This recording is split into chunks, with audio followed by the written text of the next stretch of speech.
Hey everybody, welcome to my channel, and if you've been here before, welcome back. Today I have something pretty special. It is a KRISS Vector in 9mm. It's the carbine version, and I know there are probably hundreds and hundreds of videos online about this KRISS Vector 9mm, but this is one specifically made for the Canadian market. Also, it's pretty unique because it's in black camo. So I didn't see a whole lot of videos on YouTube about the black camo version, so I thought I'd upload a video and see what you think. So I'll go over the specifics of this and why it's made for the Canadian market. There are really only two reasons why it's specific to the Canadian market. The first one is the barrel length is 18.6 inches long. So for a centerfire rifle in Canada not to be a restricted firearm, it has to have a barrel of at least 18.6 inches long. So, and the other thing that specifically makes this for Canadian market is the magazine capacity, of course. It comes with a magazine, it comes with an actual Glock magazine, and its capacity is 10 rounds.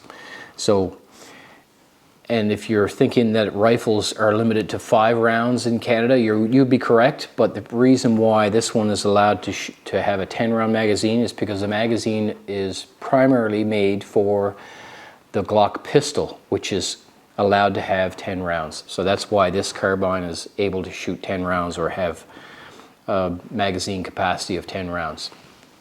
Hey bud, a little guest there. So outside of that, the carbine version of this KRISS Vector is the same as any other one.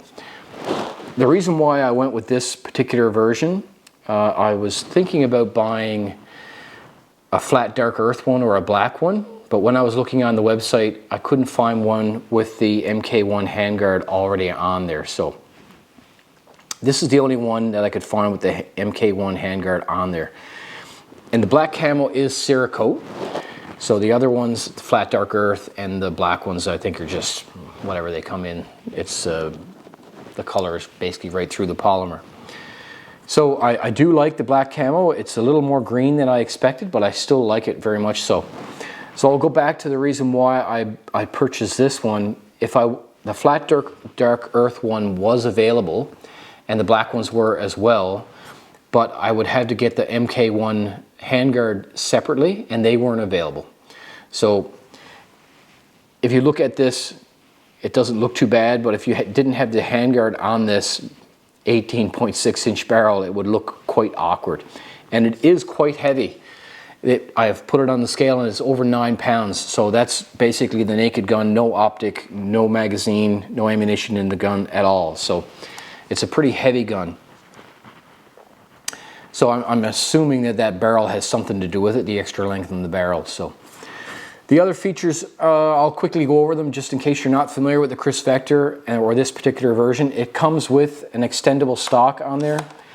This buttstock is made by KRISS Vector, or KRISS I should say. It's a DS150 and it fits over, it's a mil-spec and made to fit over an AR-15 buffer tube. So this is not a buffer tube obviously on this gun, but it is made to fit over a buffer tube. So, and it has 6 adjustable positions on there. Moving forward, the flip-up sights, they're the same as the sights that were on the 22. I did a review of that about or an unboxing about a month ago. So they're exactly the same as that. I did not mention in that video that the rear sight does have a flipping aperture, so you can go from a large aperture down to a small aperture simply by flipping the apertures back and forth there. So the Picatinny Rail is a 1913 Picatinny Rail. I will be mounting an optic on that, and I will do that before the end of this video. I also plan to put a vertical grip on this. The KRISS one wasn't available in Canada, so I ended up getting a Magpul one. So I'll put that on as well. So we'll look at that when I get it done. So I'll put the optic on it, put the front grip on there, and we'll come back and look at it and see what you think. Alright, so I've got the optic mounted on there as well as the vertical grip. The optic, as I said before, is a Holosun 510C. I took that off of the Ruger PC9 that I have. The vertical grip is a Magpul RBG. It's made for a Picatinny Rail. One of the reasons why you might want to consider that, I found it pretty important actually, because without that vertical grip, I found my support hand landing on this part of the gun, and that covers the mag release and as well as the bolt catch. I found that some of the shooting sessions I was having, the bolt wasn't locking open, and that was because my support hand was covering the bolt catch.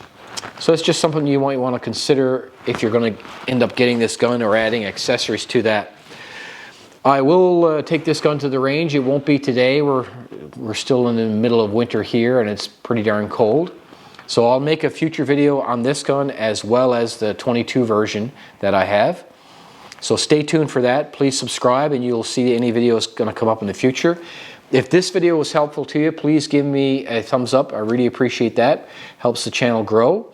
And I'll also include an unboxing at the end of this video if you want to stay tuned. You can see what this gun looks like once you open up the box when it's not basically straight from the factory. You'll see what it looks like. So, folks, until the next video, take care. My 9mm KRISS Vector in Black Camo just arrived in the mail. I've taken it out of the box, and we'll have a quick look to see what you can expect when you first open your KRISS Vector. So the Black Camo is a little more green than I expected, that's for sure.